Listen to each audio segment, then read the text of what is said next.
What is your Mm-hmm. aspirations? Do you still have aspiration now that you have reached the pinnacle? What?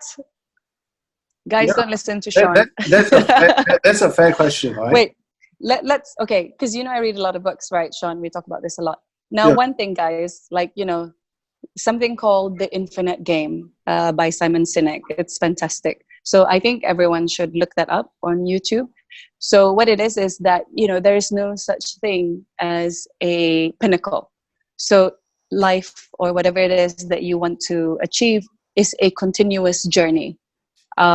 So in the infinite game, it's telling you how you're gonna not win but find fulfillment in life is through the infinite game. Because if you're constantly comparing yourself to someone, that's making it a finite game. So an infinite game means that there is no end to it. It will go on, forever, which will make it much more meaningful for you, and you won't feel so bitter or kind of what's it called, like jealous or envious or whatever. You're not constantly looking over your shoulder. Oh, this person's got this, so I have to beat them. Or this person's got this. Oh, now I feel like I've lost. Always go for the infinite game, in whatever you do. Like I said, for me, it's those two things, growth and contribution. So I will always use these two things to continuously grow and grow, so that no matter who it is who's trying to compete with me, will never be able to catch up. Just like how, in Simon's, in Simon's talk, he compares Apple and Microsoft and why they're so different. That one is playing a finite game, always looking over their shoulder, and the other one doesn't even care. They're like, you know what? I'm only going to focus on my morals and beliefs. That's it. That's interesting. So there's a good follow-up question to that. Yeah. About you can lead BN. Mm-hmm. How has your career informed your decision to build or start You Can Lead BN? Are you bored with being a doctor? That's why you find way outside of it? I love how you ask these questions. Well, and you know the answer anyway. Anyway, so the story was that because I go to schools and give a lot of talks and stuff, at the end, the kids are usually excited. So they often ask you at the end, like, oh, so what do I do now? I'm riled up. I'm ready. I'm raring to go. Where do I go? So then I realized, oh, they don't know where to go. And then whenever I try to guide them where to go, there's just too much information online. You don't know how to filter, unnecessary info, right? So my husband and I have always been a fan of personal development anyway. So we're constantly looking out for opportunities. So that's when I realized, oh, actually, these opportunities that wasn't valid for me could have been valid for these students who were interested in it. So that's how we started it.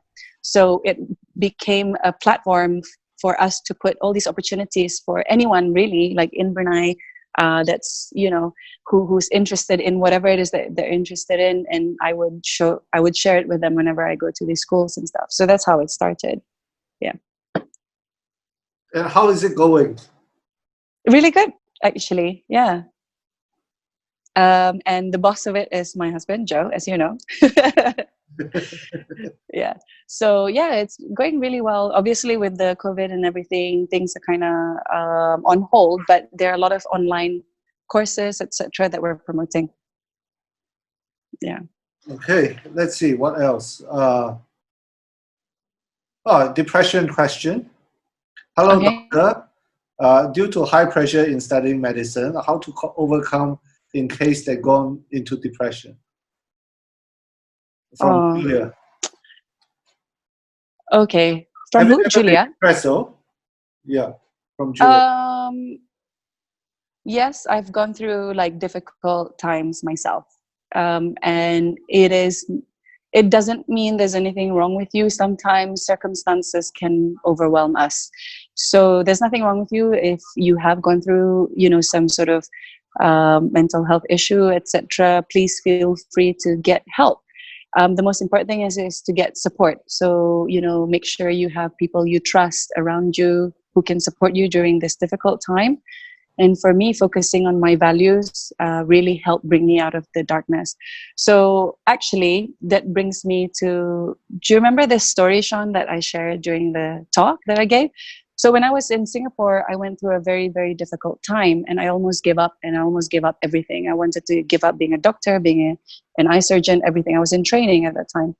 And it was really hard for me, and I realized I needed to reset. So I took time out. I switched off everything, my phone, laptop, computer, everything. So I went to stay with family, friends that I really trusted.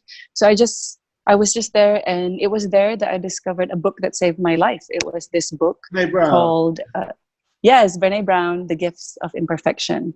And that was when I realized, that moment when you think, how is it possible that, all my life I was looking through this dark tunnel, I could see the light at the end of it. With this book, that tunnel was like blasted open, and all I could see was, possibility. And then I realized, wow, how powerful that one book can change my perception so powerfully. And I just thought, what else can I learn? So then I became a voracious learner. I just wanted to learn everything, as Shaun knows.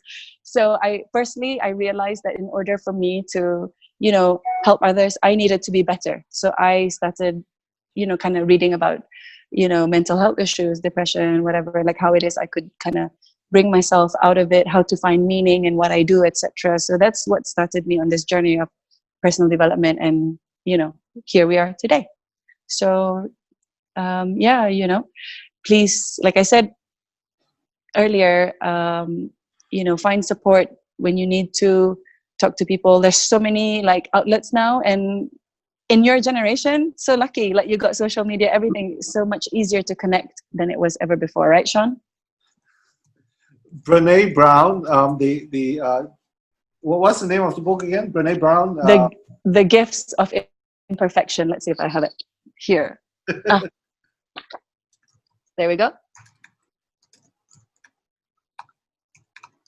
That's it.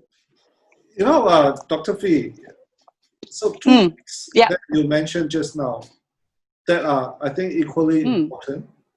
Number one is give yourself time out. Yep.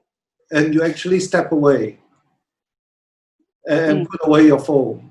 And second is find answer from the books. Mm-hmm. Can you imagine if you had not picked up Brene Brown's book? Where will you be today? I know. I cannot imagine. Is there any book behind you that you would, you would like to recommend? There's so many. I don't even know where to begin. You have to be like specific. This is another 2 hours kind of conversation. I know. This will be its own thing. We can talk about books all day. So it's really hard. I can't, honestly. This is really good for emotional resilience. David Goggins, Can't Hurt Me. This is really good.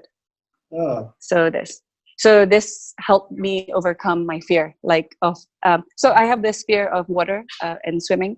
Mm-hmm. And this book, believe it or not, made me start swimming. And also I have this fear of running. I know it sounds really lame, but this book made me finish a 30-kilometer trail run in Mount Kinabalu. Wow. Because of him. So that's how powerful this book was. So it's about like, resilience, how to build like strength mentally. So that book is fantastic. Yeah. So it's one of the best books ever, I think. How important is reading? For me, it's really important. I know some people don't like reading. There are other ways if you really don't like reading. And let's say, especially if you're in university, time is, tight for you. I understand. So there are other ways for you to learn, not just reading. You can go on YouTube. You can learn from podcasts. There's just so many ways for you to develop and grow yourself. But the reason why I think reading is so powerful is that imagine, in one book, this guy has written decades of information and experience, and it's all there for you. Whatever question it is that you have in your mind or problem you have, someone before you has gone through that for you. And they've now boiled it down in one book. And the thing is, when you read a book, it's like a journey. It's better for you. Like, this is the reason why TED Talks are, some good TED Talks are really good, because they bring you on a journey for you to understand the idea, which is why books are so important. Like, it's easy for someone to just give you a motivational quote, can't hurt me. Okay. And how is that going to motivate me, right? But if I tell you a story, you'll relate to it much better, because now you've gone through the journey of the story to understand the lesson from that title, Can't Hurt Me. So that's why a book is so powerful for me. What are you reading now, Dr. Fee? I'm reading 12 Rules for Life, Jordan Peterson, and a medical autobiography, but I won't tell you because I don't want them to read it. But 12 Rules for Life, Jordan Peterson. He's really good. You know, Oh, each I time. finished. Sorry, the fourth industrial revolution, Klaus Schwab, and Future is Asian by Parag Khanna. Brilliant books. Each time I ask you about books, your eyes lit up, and there's so much joy, like a kid talking about her candy. I know, such a geek, and I'm proud of it. I was a geek before it was cool, by the way. So, Right. Does anyone have any final burning question? Johnny mentioned something about this Can't Hurt Me author. Also did a CNN talk about Black Lives Matter. Right. Oh, cool. Okay. Yeah.